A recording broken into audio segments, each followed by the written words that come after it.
দুদিন আগেও মাশরাফি বিন মুর্তজার বাংলাদেশের সমর্থকের অভাব ছিল না তার কোনো সম্মানের ঘাটতি। কিন্তু দুদিন পরেই কি এমন ঘটে গেল যে মাশরাফি বিন মুর্তজার বাড়িতেই আগুন লাগিয়ে দিল দুর্বৃত্তরা। মূলত মাশরাফি বিন মুর্তজা কোটা আন্দোলন নিয়ে ছাত্র জনতার পক্ষে আসেননি বা কথা বলেননি, তিনি তার নেত্রী শেখ হাসিনার পক্ষেই থেকেছেন, চুপ থেকেছেন। আর এই নীরবতা বাঙালি কিন্তু বুঝতে একটুও ভুল করেননি। দীর্ঘ 20 বছরের ক্রিকেট ক্যারিয়ারে মাশরাফি বিন মুর্তজা যা সম্মান অর্জন করেছিল তা রীতিমতো ধুলোয় মিশিয়ে দিল তারই ভক্ত সমর্থকেরা।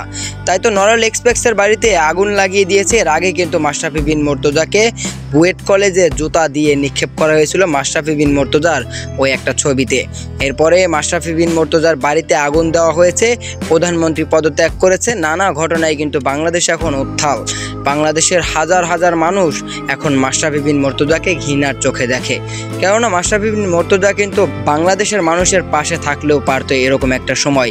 আর যে নেতা, যে ভালো খেলোয়াড় হোক না কেন, সে দেশের জন্য যাই করুক না কেন, সে যদি জনগণের পক্ষে না থাকে তাহলে কিন্তু জনগণ তার পক্ষে থাকবে না, এটাই স্বাভাবিক। এবং এমন ঘটনাও জানা গিয়েছে যে মাশরাফি বিন মুর্তজার বাড়িতে আগুন লাগার পর অনেকবার ফায়ার সার্ভিসকে ফোন করেছে মাশরাফি বিন মুর্তজার স্বজনরা, কিন্তু সেখানে কিন্তু কোনো রকম কোনো ফায়ার সার্ভিস কর্মী আসেনি, কোনো গাড়ি ঢোকেনি।